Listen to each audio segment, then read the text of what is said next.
was that?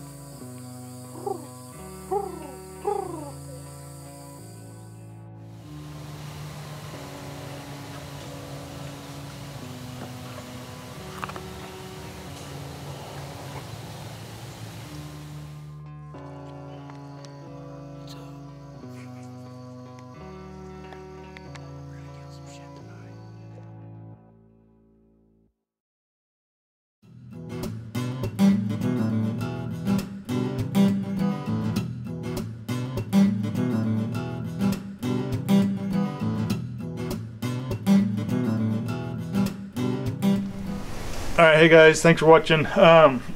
Day number 4, Sunday. Chuck had killed, and I think he was exhausted. He kept falling asleep about 8 o'clock every night, and that morning he snores like a freaking train. Allegedly. Oh, we probably have video of that too. So Taylor and I head out. We go hit up the ridge top area that Chuck hunted and had the big encounter. Sorry. But Chuck and Dakota sleep in, and that's where you killed the button buck too, wasn't it? Yeah. So we'll get to that. There's a lot of footage on that one, right? Of what? That hunt?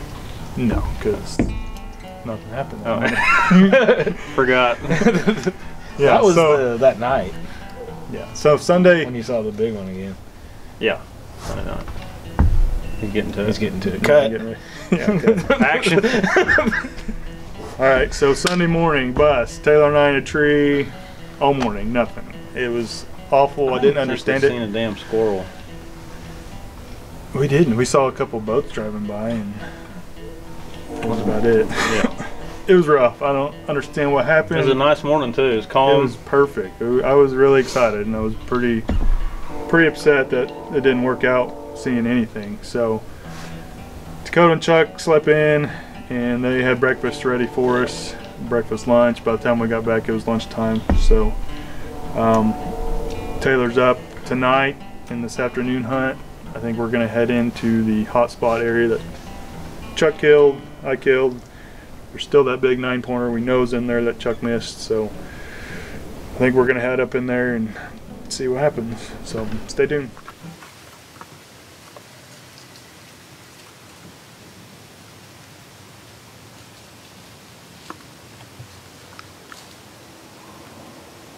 You don't see her.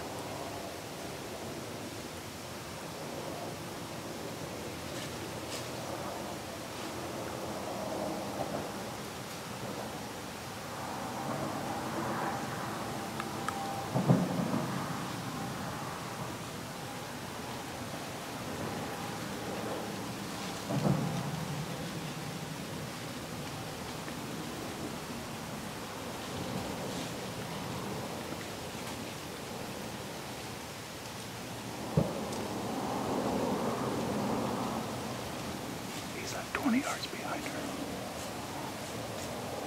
Can you see him?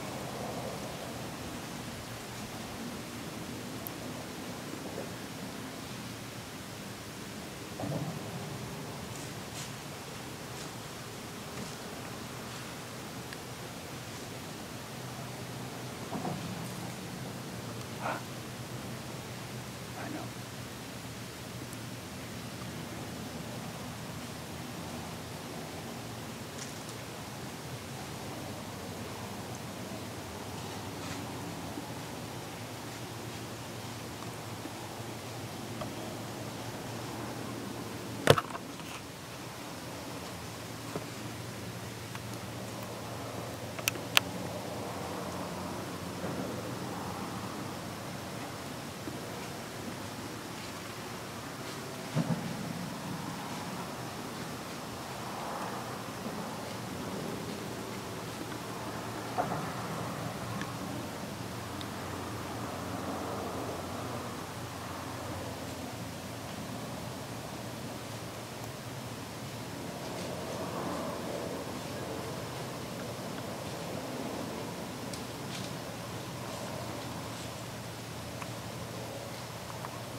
Do you see him?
All right.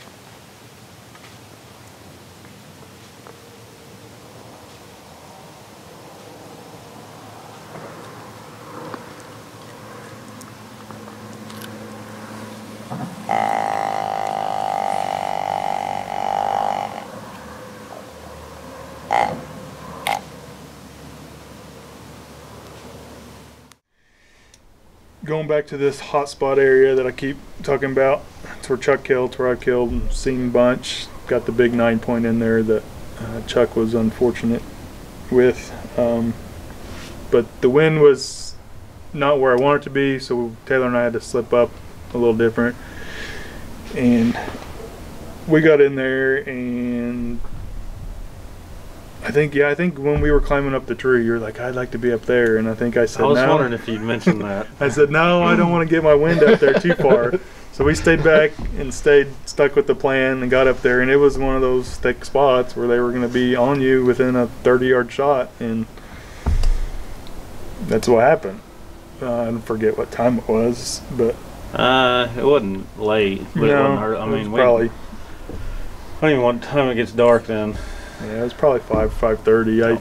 I could see up about 100 yards, and I saw some deer legs, and then I got to look, and there's a doe, and then behind her through the trees, I could see just thrashing a buck going to town. So I could tell Taylor, I said, there's a buck. I don't know how big it is yet, but so I keep watching, and then I realized it's the big one, the big 9 that Chuck had missed that following morning, or that previous morning. So he, as you saw, was working in just like he was supposed to. The doe came through the only one opening at 25-30 yards that we had.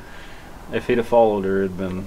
He needed what, 2 more steps? Maybe, yeah. I mean, and he grunted right before he stopped and grunted, and then just turned. She was still going down the hill. She was milling off, yeah. She was still going, he was cutting around like he knew something. I don't think he knew anything was up. He just our wind was right. I don't know what happened. Things he didn't. He got to that tree, almost to that opening where it needed to be, and then turned and walked directly away and started circling around. And he didn't fall for the snort we used 2 nights in a row. Because I tried quietly doing it off to the side, and he didn't like that. His tail came up and he left. Yeah, he went directly off the hill back down the other side. But before he came in, there was another one of those smaller bucks. He was still milling around, and I think you were a little upset. And so was I. Yeah, I told, at that point I had enough of deer hunting. You were ready to go home. Well, the next morning it was supposed to be ice and snow, and just you don't want to be in a boat weather. Yeah, at first it was just supposed to be cold, but then while we were up in the tree after that 9, you looked up at me and I think you were like, we're packing up. Yeah, I've always been one that I don't bow hunt after rifle season for many reasons, but if I have a buck tag, I'm going to fill it before rifle season with my bow. And at this point in the hunt, I was tired of it. I mean, we'd had a good time, don't get me wrong, but, you know, after the big one ran off, that was kind of just sealed the deal on that. But this little foghorn, he was like a little 5 or something. He just kept coming around. So a trophy came in, and I told Levi, I said, if he comes in here 20 yards, I'll shoot him. He said, no, you're not. I said, you push your cord, bud. Well, he came in, and I shot and hit a freaking limb. My arrow went off. You tried making a hole. It didn't matter.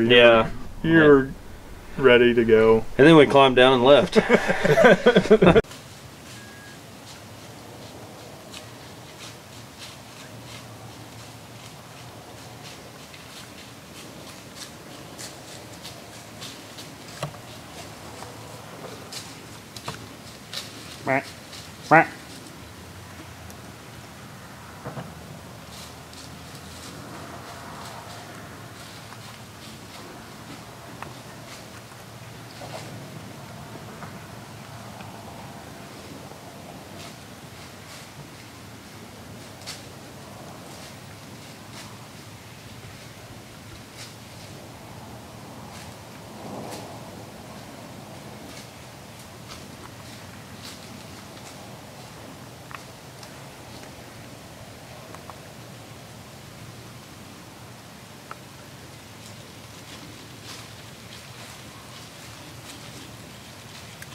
Matt.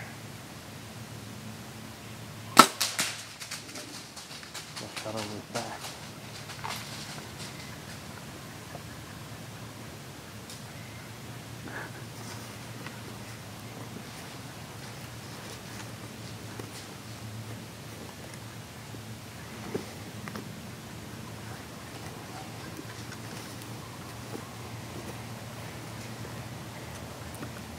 Sounded like a thump. Sounded like a thump.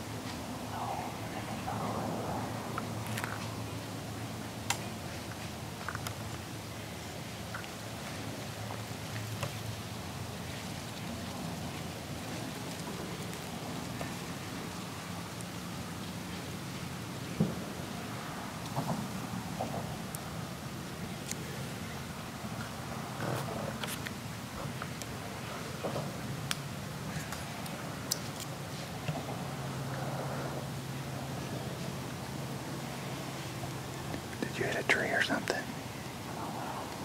I tried to freaking make a hole.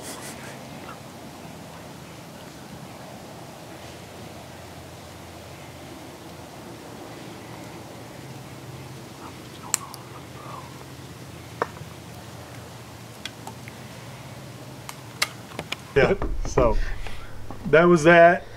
We decided to pack up, head home. The weather ended up being really nasty. I didn't think it was Yeah, gonna be that bad. probably but a good we thing got, we left. Yeah, it was a good thing. We got home early, surprised the wives. They were happy. We were happy to be back to see the family. But that next night, you were still off work, and I think you went out that Yeah, night I killed afternoon. one at the house. But you altered your mustache or your beard, didn't you? That was the lucky stash night.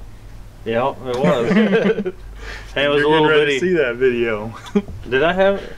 Oh, I did I have got it. Yeah. video of it. Yeah, it was a little bitty little buck I'd rattled in earlier in the year. And he didn't get 2 free passes, he just got 1.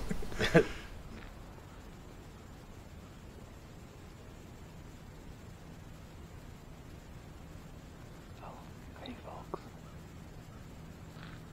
why don't you join me? Come on.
Boom, baby.